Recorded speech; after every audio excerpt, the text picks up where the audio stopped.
Today we're out at a local recording studio, CCB, Kentucky. It's in Mayfield, Kentucky. And the owner of it is Kirk Willie, and he so graciously let us come down and film here.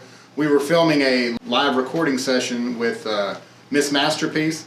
So I wanted to show you around what we have set up here. So this is our key light. We have it at a 45-degree angle. It's up 45, it's over 45, trying to get the Rembrandt lighting.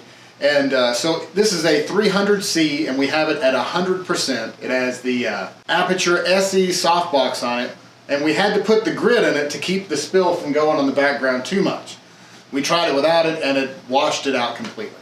Up in the air, we have a hair light. This has barn doors on it, and it's got a little bit of a grid in there as well to help focus the beam right here on the back of your head and your shoulders. And we had that set to 18%. For a fill light, originally we tried to use this, just the bounce from the key light, but it wasn't enough. So we ended up adding, I have two of these little panel lights. They're newer brand. They are bicolor lights, and I have pretty much all these lights are set to 4,000 Kelvin because all of this in here is wood, and I thought it made it look a little bit better. Over here behind us, we have another newer light. This one is set to 32,000 or 3,200 Kelvin because, again, the wood back there, it makes it look a little bit better in camera. I know that generally mixing lights isn't the best option, but for this it helped a lot because it just washed out the wood when all of it was exactly the same color. This helped warm it up just a little bit more, and it helped separate us from the background a little bit more. Alright, so we have the GH6 with a 16mm Mikey lens, and I believe we had it set to 2.8 aperture, and the lower native ISO, which is 400 on the GH6. We have it set up on an electronic slider. It is a GMV electronic slider, and we ended up having to use 3 different light stands here. I thought 2 was going to work pretty good because I thought it'd be pretty stable. I ended up having to put a 3rd one in the middle because it kept wobbling a lot. So that's something to think about whenever you try and use a slider for a shot like this, especially with a heavier camera.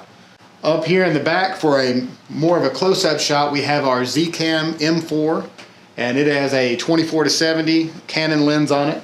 It was set to 2.8 and 70 millimeters. So that way we had a pretty close-up shot, and it was set at the native ISO of 500. So basically, this one was going back and forth on the slider. It was set to 97% speed, and I think it worked out pretty much perfect. We did have a 3rd camera, but we're using it to film all this. The GH5 at a straight-on angle, and we may or may not use part of that. I'm not sure yet, but that's pretty much our setup right now. All right, so we're going to run through each of these lights to show you what job they do essentially.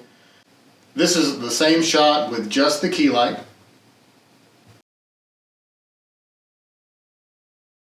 Alright, this is the hair light.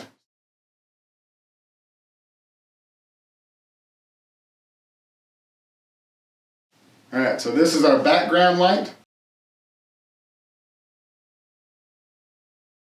And this is just the fill light.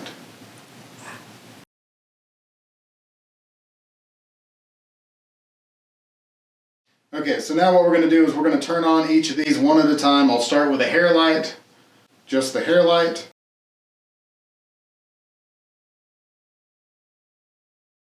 We'll add the background light in.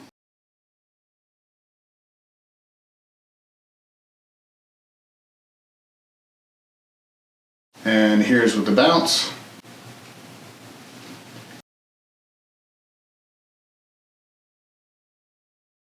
And finally, we add the key back in.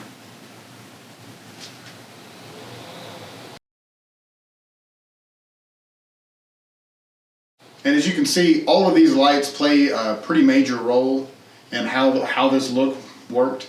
I tried it with just the key light, and it was way too moody. I even added the hair light, but that didn't seem to brighten it up too much. This background was extremely dark once we put this grid back on. But when we had it off with just those 2 lights, it was way too bright.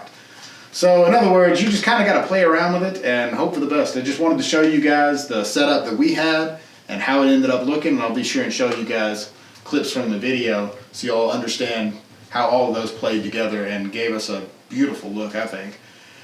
Anyway, I hope you enjoyed this week's video. Be sure to like, share, and subscribe, and I'll see you next time.